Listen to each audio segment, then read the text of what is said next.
Assalamualaikum warahmatullahi wabarakatuh.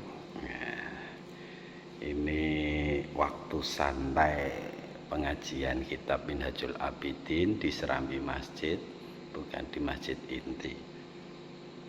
Belum dimulai, tapi saya pengen mendokumentasikan sebuah kesaksian saya kepada guru saya almarhum Syekh Ahmad Nafi' Abdillah. Beliau adalah putranya Syekh Abdullah Zain bin Salam. Runtutannya, beliau adalah zuriyahnya Syekh Ahmad Mutamakin yang ke-8 kalau nggak salah. Seingat saya seperti itu. Ya, langsung saja. Dan ternyata kesaksian ini juga beberapa kali diakui oleh santri-santri Kajen Pati, Jawa Tengah. Ketika tulisan ini saya tulis dan dibukukan, saya dapat respon dari pembaca seperti itu. Loh, saya juga mengalami seperti itu, Pak Eko. Santai ya. Kisahnya adalah, dulu setiap hari Jumat itu saya entah dapat wangsit atau bisikan dari mana, saya tuh seolah-olah itu setiap hari Jumat itu bikin alat pengukur timbangan dosa saya sendiri kepada beliau Abah Nafi'.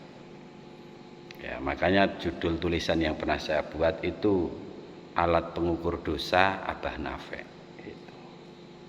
Singkatnya, setiap hari Jumat itu yang namanya santri ya kan, santri Kajen masih muda,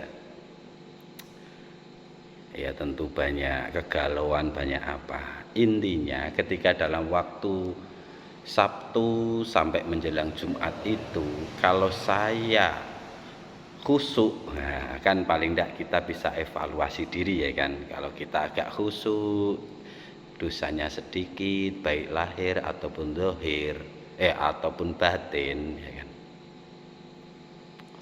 Setiap sholat Jumatan ketika beliau Abah Nafi' ngimami di Masjid Jamek, itu saya salim. Ketika dosa saya merasa sedikit, astane beliau itu dikasih ke cium bola walik tangan, lama sekali boleh. Padahal keroyokan orang-orang santri-santri banyak.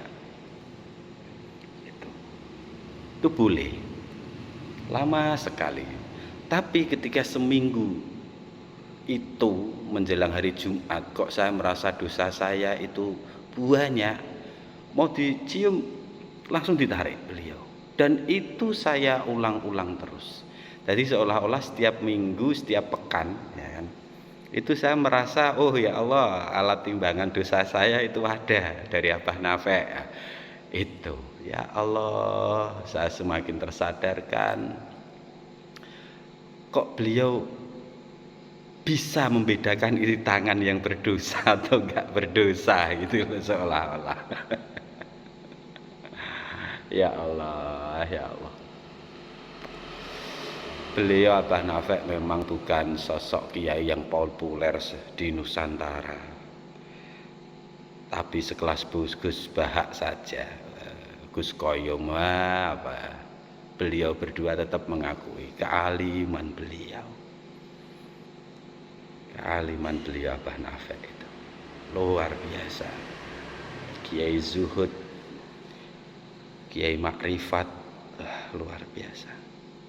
Seperti abahnya Mbah Dullah Syekh Abdullah Zain Salam, seorang wali, nurun ke putranya Mbah Nafi'. Itu kisahnya. Mudah-mudahan suatu saat ya mungkin anak cucu saya mendengar kisah ini, kalau YouTube belum ada itu, biar sadar ada loh, ayahmu tuh pernah menangis sosok wali yang seperti beliau. Dan alhamdulillah ya, ada waktu khusus berdua ayahmu dengan beliau berdua. Itu yang spesial, luar biasa.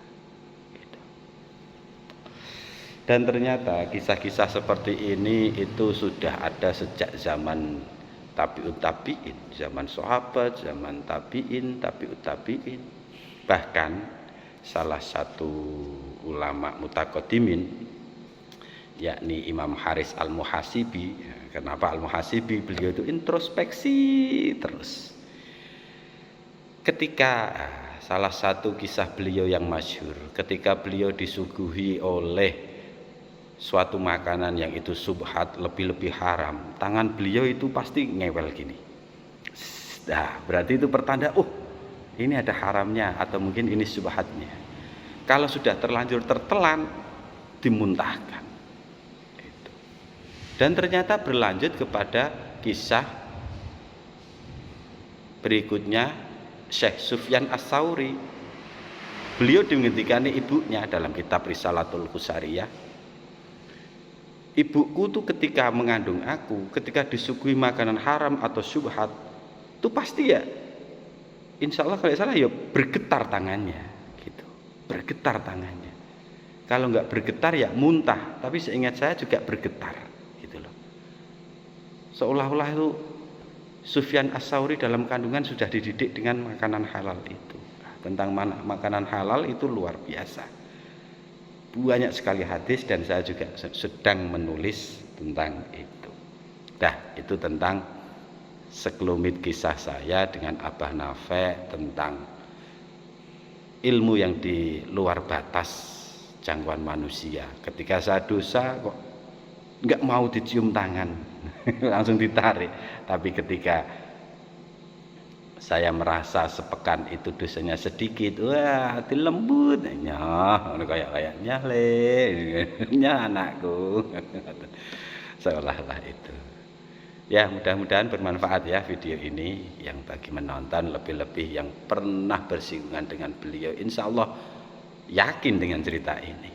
Dan kalau semisal ada yang nggak sengaja ditakdirkan nonton video sederhana ini dan punya pengalaman serupa, bisa komentar.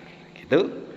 Ngajinya belum dimulai, ya, kitab Minhajul Abidin sudah berapa kali saya khatam. Demikian, semoga bermanfaat. Wassalamualaikum warahmatullahi wabarakatuh.